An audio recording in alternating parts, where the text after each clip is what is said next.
Muy buenos días, chicos. Para mí es un verdadero placer estar aquí con ustedes. El día de hoy vamos a continuar con lo que estuvimos viendo el día de ayer y este es un tema muy lindo, para ser sincero. Es uno de mis temas favoritos de los cuales puedo hablar porque además de ver lo que usualmente nosotros aprendemos que es historia, también vamos a ver un poquito acerca de cómo los movimientos culturales y la sociedad tienen una afección real en el mundo, en la industria, en la economía, en la política y en todo aquello que nosotros a veces no podemos ver.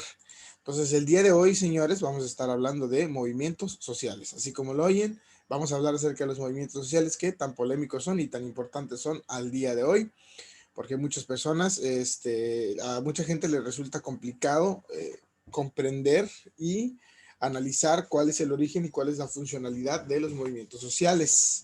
Bueno, señores, esto es más de lo que nosotros creemos y de lo que nosotros pensamos que es los movimientos sociales, si bien se han vuelto populares en los últimos días. Puedo decirles a ciencia cierta que han pertenecido a la historia desde hace muchos años. Pues vamos a comenzar hablando acerca de los movimientos sociales. ¿Qué es un movimiento social?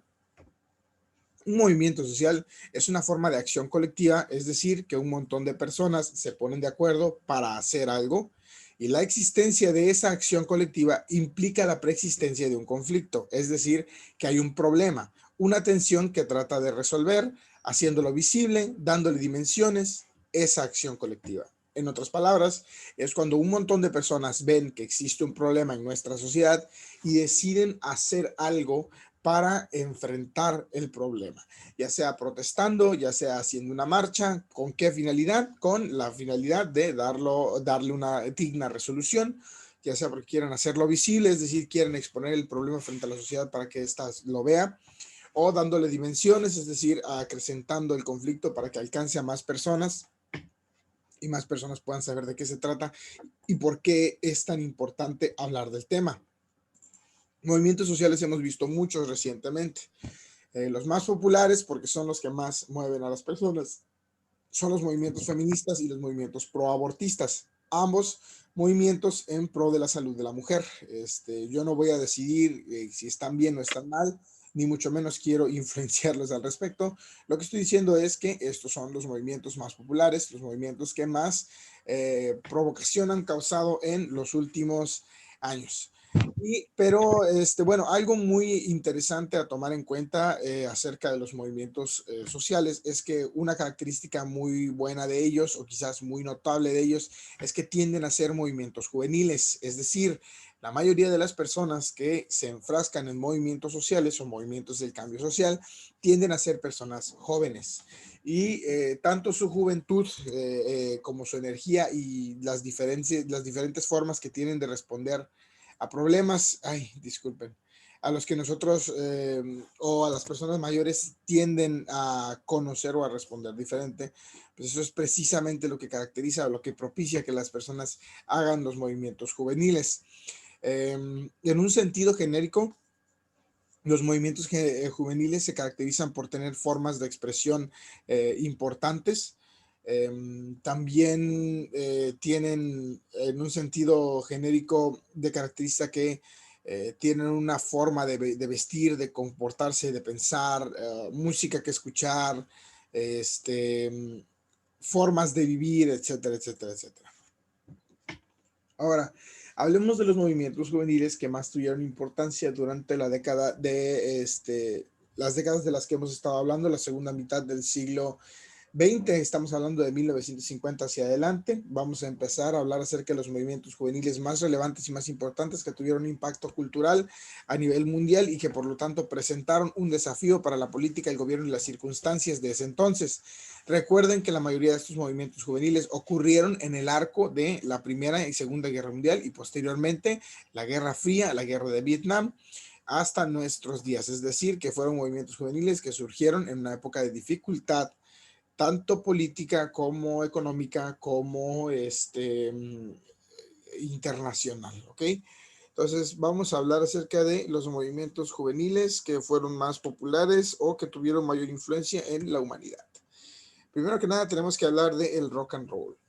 A muchas personas les puede o no les puede gustar el rock y eso no está en cuestionamiento aquí. Lo que está en cuestionamiento aquí es la importancia generacional que el movimiento rock ha tenido en la vida como nosotros lo conocemos.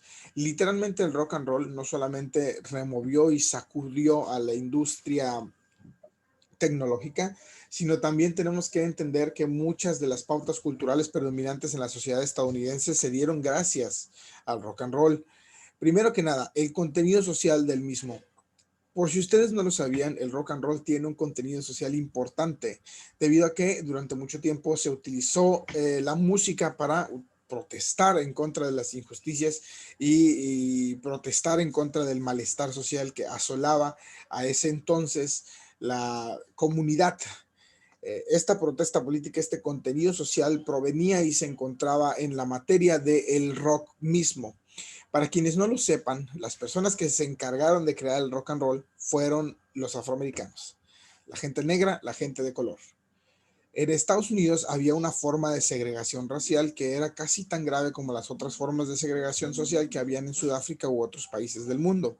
Es decir, los estadounidenses no estaban tan lejos de las crueldades racistas que realizaban algunos otros países. Y un día, bueno, por si no lo sabían, las cosas eran muy diferentes para ellos. Los blancos se sentaban en el transporte público, los blancos se sentaban adelante en el autobús, los negros se tenían que sentar hasta atrás. En las discotecas había un área para blancos y había un área para negros y no se podían cruzar ni se podían mezclar. Esa era la forma de segregación. Los trabajos que se le otorgaban a la gente de raza negra eran trabajos indignantes por los cuales se les pagaba un salario más bajo. Y de repente esta gente crea una forma de música que se utiliza para expresarse y antes de que se dieran cuenta, esta forma de arte empieza a juntar a las dos razas. Cuando el rock and roll crea una tendencia y encuentra su origen en las personas, en los artistas de color, la generación que recién se veía expuesta a los problemas de raza y a las cuestiones internacionales y circunstanciales por las cuales vivía, empieza a darse cuenta de que tal vez, solo tal vez, la gente negra no tenía absolutamente nada de malo. Si su música era tan buena y podía tener el contenido que tenía, pues probablemente tenían más cosas en común de las que se imaginaban.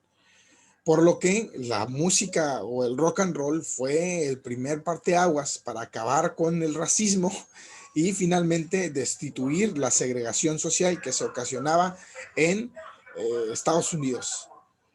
Fue una forma de impulsar a la cultura afroamericana, porque si podían utilizarla y podían disfrutarla, entonces también podían disfrutar de los miembros que la componían. Eso incluía a las personas de color. Y las cosas nunca volvieron a ser iguales. Así de simple, así de chido fue el rock and roll.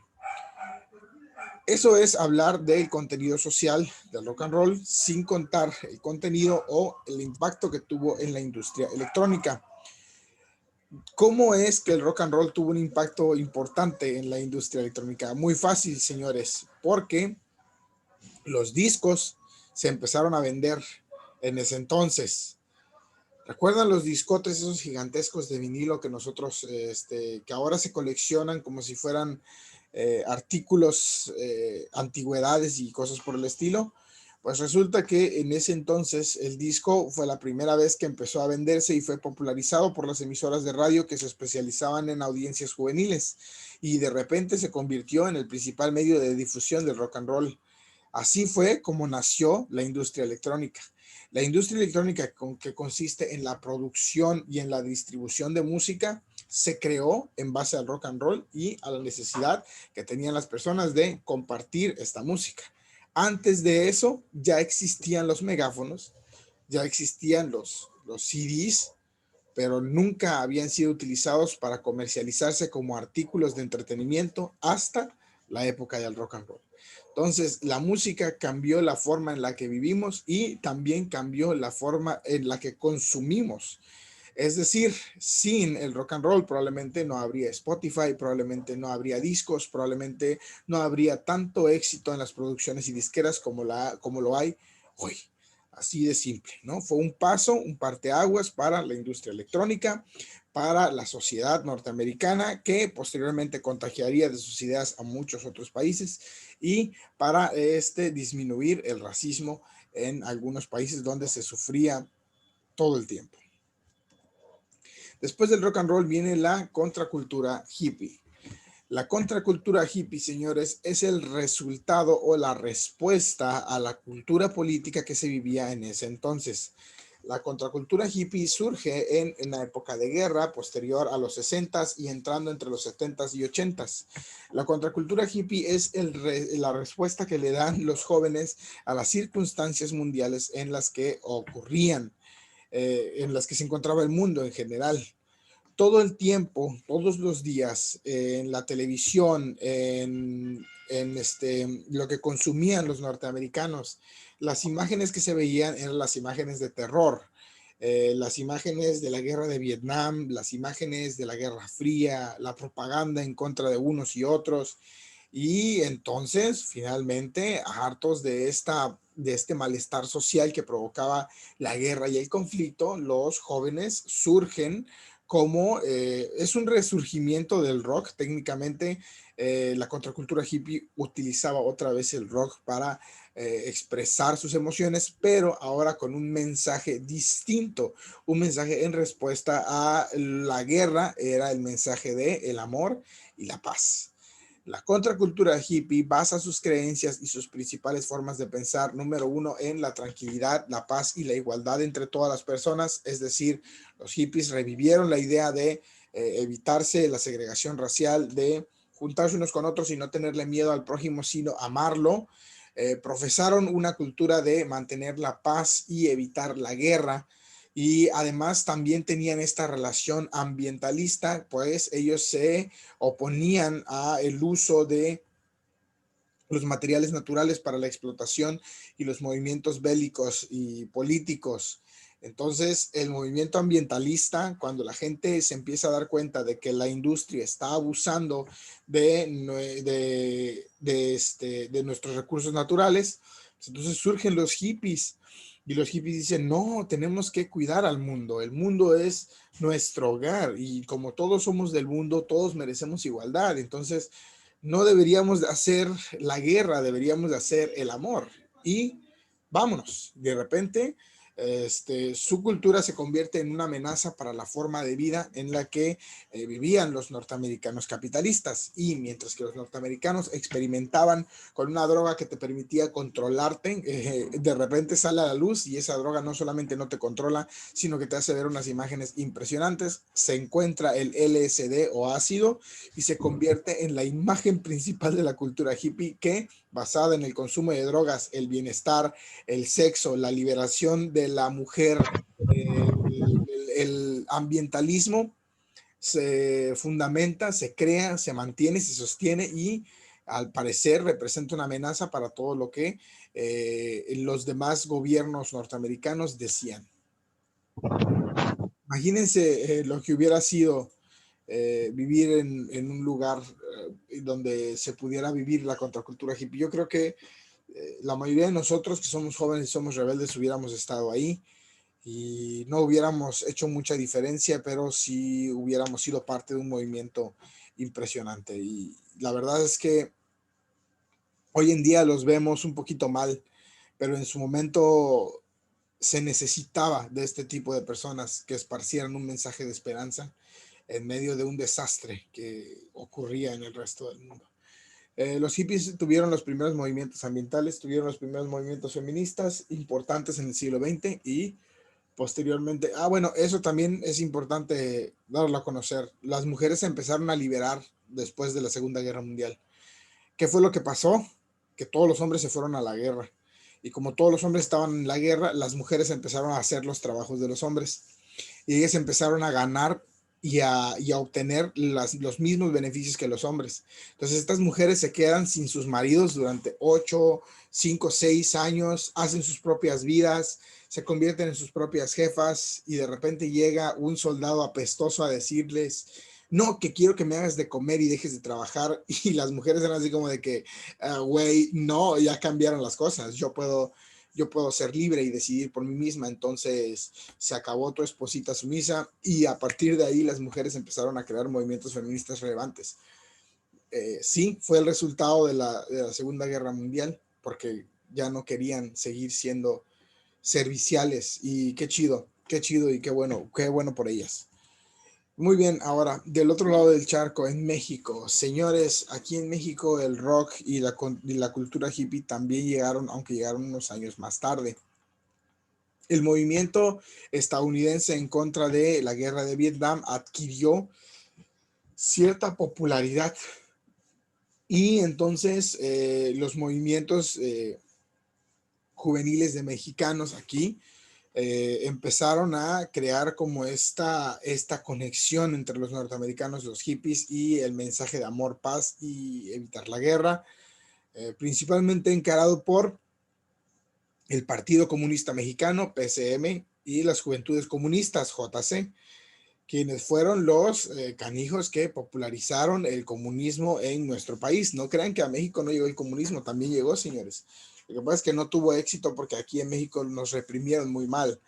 El 29 de julio, las escuelas de la Universidad Nacional Autónoma de México, la UNAM, y el Instituto Politécnico Nacional, el IPN, empezaron una huelga para protestar en contra de la represión social y la violencia en el gobierno.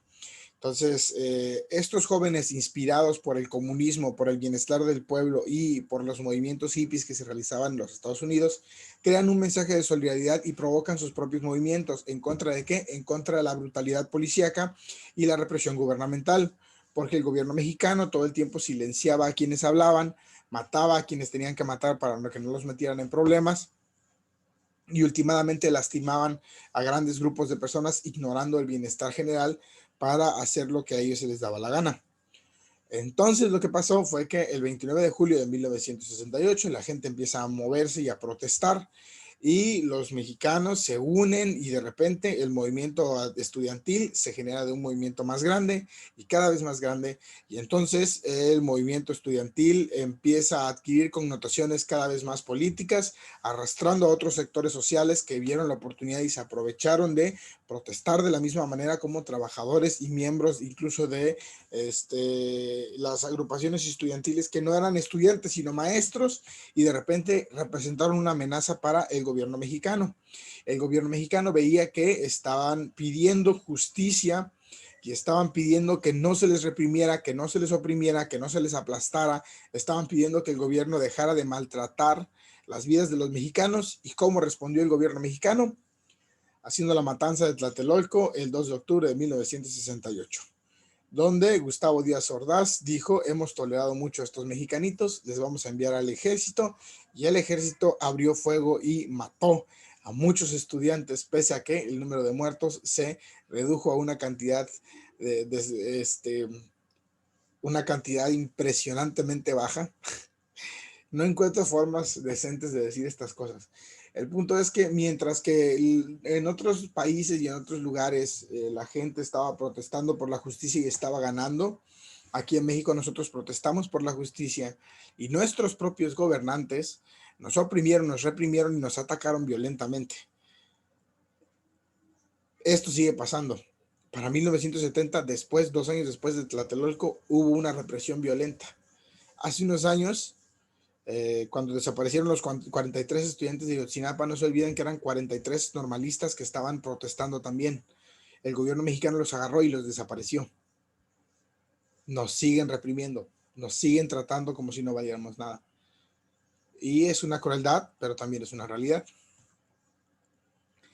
El siguiente movimiento social del que hablaremos es el heavy metal y el punk. Bueno, chicos, el heavy metal surge como una respuesta más agresiva y anárquica y violenta a todo lo que estaba sucediendo.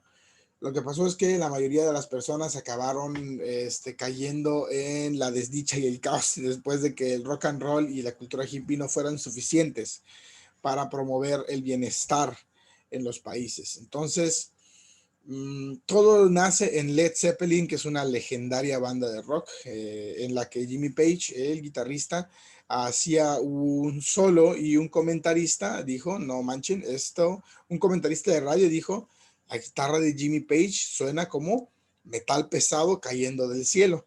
y de ahí heavy metal surge como una corriente del rock. En Estados Unidos el género se cultiva con grupos como Black Sabbath, Deep Purple y muchos otros que tenían esta forma de exponer violencia y caos, desastre y desorden que adquiría y revolvía a los jóvenes y por lo tanto estos acababan formando parte de un movimiento que tenía un carácter más amateur, más marginado, menos comercial, más pesimista. Y como respuesta también en la escena underground sale el punk, que es como una forma de heavy metal todavía más desastrosa, más amateur, de garage, que solo son ruidos y gritos y desastre. ¿Y de qué hablaban estas canciones? De las cosas que nadie más se atrevía a hablar, de las cosas pesimistas y agresivas como el suicidio, el ocultismo, el satanismo, la violencia, los deseos depresivos, el gobierno, la anarquía, que es el caos a través del no gobierno, y pronto se convirtió también en un movimiento cultural diverso con un amplio espectro de expresiones políticas. De hecho, el punk creó un género de gente que se conocía como Razorheads, que eran los vatos que se rapaban por completo y eran nazi punks, o sea que eran punks que eran nazis también. Entonces, el punk también se utilizó para el mal, no solo se utilizó como una forma de protesta, skinheads se llamaban esos tipos. Entonces el heavy metal y el punk surgió como el resultado del malestar que ya existía dentro de nuestra sociedad, porque ya la gente ya estaba bastante cansada del desastre que presentaba el país, el mundo, y los punks y los metaleros llegaron para decir, ¿saben qué? Este mundo se va a ir al infierno, vamos a acabar muertos todos por la guerra y hay que ser rebeldes hasta que eso pase. También fue un movimiento cultural muy importante. Definió a la época de los 80s y los principios de los 90s. Por último, me parece que si es el último, vamos a hablar del rap y el hip hop, la música de la minoría. El último movimiento del que quiero hablar es el rap. El rap y el hip hop surge en la época en realidad, el rap se remonta a la época de los 50 porque había rimas, juegos de palabras y cosas por el estilo, pero el rap no se volvió popular sino hasta los últimos años de la década de los 80. ¿Qué tiene como característica el rap? Tiene una flexibilidad discursiva muy importante, es decir, puedes cantar una canción de rap y hablar de cualquier cosa. Entonces el rap se convirtió en el medio para transmitir mensajes. Los negros, los árabes, los indios, los pakistaníes, los turcos y muchos otros grupos sociales en los Estados Unidos que eran minorías, empezaron a utilizar el rap para presentar sus quejas, su sufrimiento y la forma de vida en la que existían, y pronto los movimientos sociales empezaron a surgir como una respuesta en contra de los regímenes políticos y la represión policial. A partir de ahí el rap se volvió muy popular y la primera canción de rap que se conoce o se considera como la primera que se creó jamás es la que está en el fondo de la pantalla, se llama Rapper's Delight. Y bueno, imagínense lo que es finalmente tener una voz para poder presentar las quejas de todo aquello que conlleva ser de una raza diferente. El rap sigue siendo una forma de protestar en contra del gobierno y el malestar que le produce especialmente a la raza afroamericana el estilo de vida norteamericano. Lo que pasa aquí es que, por ejemplo, la brutalidad policíaca, la violencia, la injusticia social y todo lo relacionado a el racismo que hay en los Estados Unidos, que por cierto hay mucho racismo en los Estados Unidos, se refleja y se entiende, se acepta mejor en el rap y el mensaje que lleva. Por supuesto que también hay rap de la calle y que habla acerca de quién tiene las pistolas más grandes y quién tiene más mujeres. Ese es el rap quizá más puerco, el que menos contenido social tiene, pero como siempre hay unos que se salen del huacal. Lo importante aquí es que se puede utilizar para protestar y para renegar y para hacer que otras personas sientan lo que se vive dentro de una comunidad que tiene una minoría, que son menos, pues. Y yo me he vuelto muy fanático del rap en los últimos años y de verdad que había mucho que no entendía del racismo y por qué yo decía, ¿por qué los negros hacen tanto show por el racismo? Y no inventen, chicos, de verdad que se merecen hacer eso y más. Eh, bueno, en fin. Ahora pasamos de los movimientos sociales a las creaciones culturales. Como ustedes saben, estuvimos hablando de los movimientos sociales y la mayoría tuvo que ver con la música. Ahora hablaremos de creaciones culturales que también son invenciones y descubrimientos que se hicieron durante el siglo pasado, pero que cobraron importancia por las circunstancias sociales en las que nos encontrábamos y que son muy relevantes de tomar en cuenta porque nos permiten comprender el mundo donde se encuentra hoy. La primera que vamos a estudiar es el cine. El cine tiene su origen en Francia. Los hermanos Lumière proyectan la primera película de cine y pronto el cine se convierte en el séptimo arte. Empiezan a surgir muchas formas de expresión, principalmente las películas se convierten en el día a día de el consumo literario moderno. El cine, a diferencia de los libros, permitía combinar todos los aspectos. Yo creo que el cine es el arte más completo, porque la gente dice que la pintura, que es lo visual, la música, que es lo auditivo, y la literatura, que es la escritura, la narrativa y la historia, estas tres artes se conjuntan y se forman en la máxima expresión de arte, que es también mi arte favorito, el cine. El cine es una expresión artística propia de la sociedad industrial, es decir, no existía antes de la industrialización y permanentemente se queda en la industria y el arte, al punto de que hoy las películas son uno de los medios de entretenimiento que más dinero genera a nivel mundial.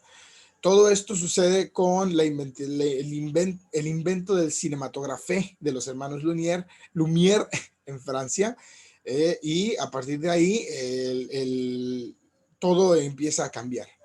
Después de Lumière llega Méliès, Georges Méliès, que también era un francés que utilizó finalmente los inventos de los hermanos Lumière para crear películas e historias.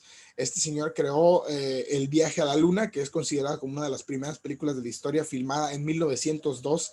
Hace más de 100 años se hizo la primera película.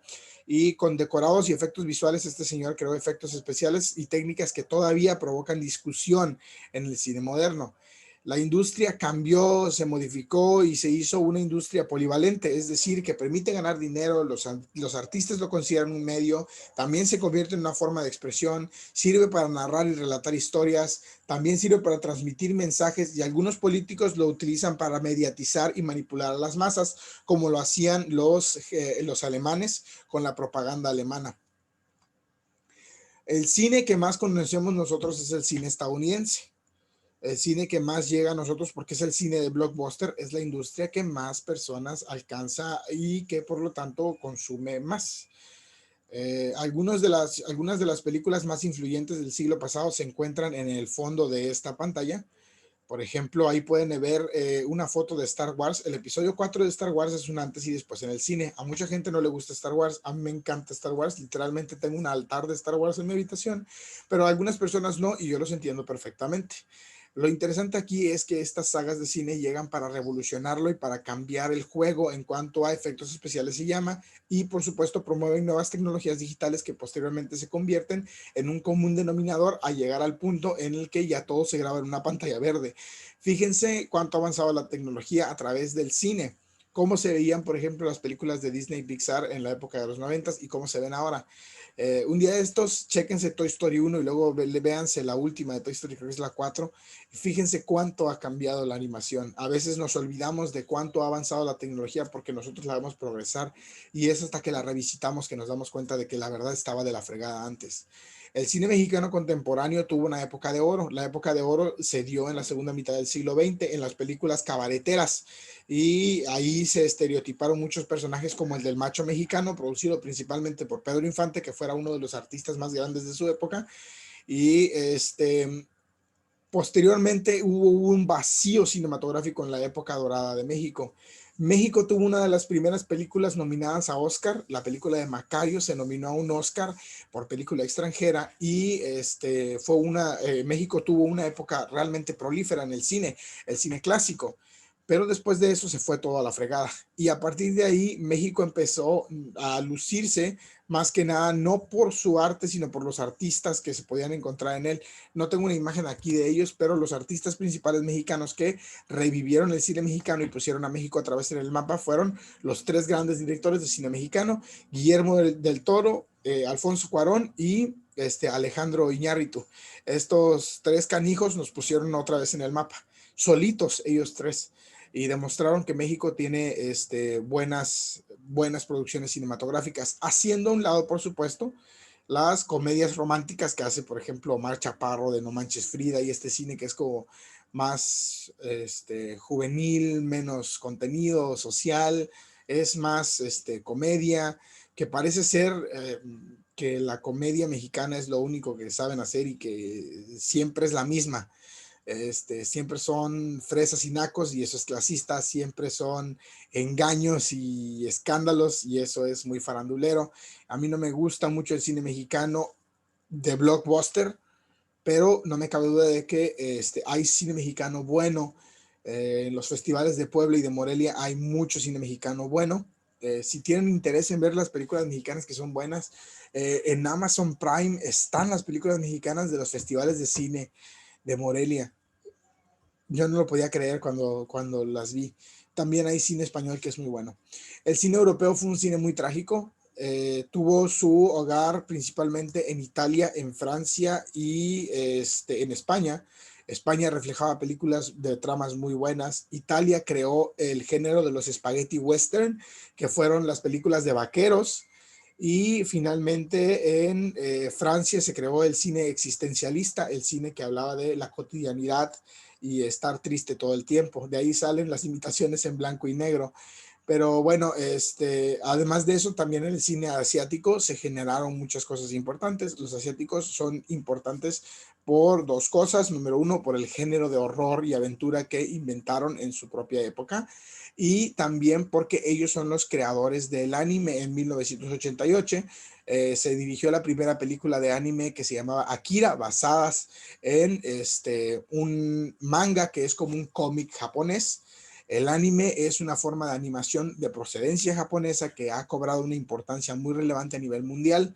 Hay mucha gente que me dice, yo no veo anime, ¿por qué hablan raro? Y yo tengo 24 años y yo he consumido grandes cantidades de anime.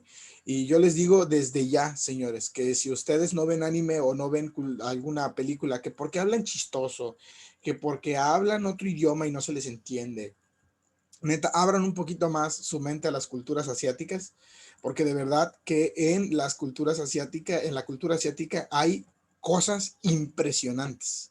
Arte como no se imaginan. De verdad, no se lo imaginan. Por último, les quiero recomendar el cine tailandés y vietnamita. Esto es moderno. El cine tailandés y vietnamita empezó a sacar una línea de películas de acción que son buenísimas, que de hecho han inspirado a los últimos directores, como por ejemplo los creadores de las películas de John Wick, que para que ustedes lo sepan, muchos de el equipo de eh, dobles de riesgo de John Wick han sido vietnamitas, porque esos canijos hacen películas muy, muy impresionantes.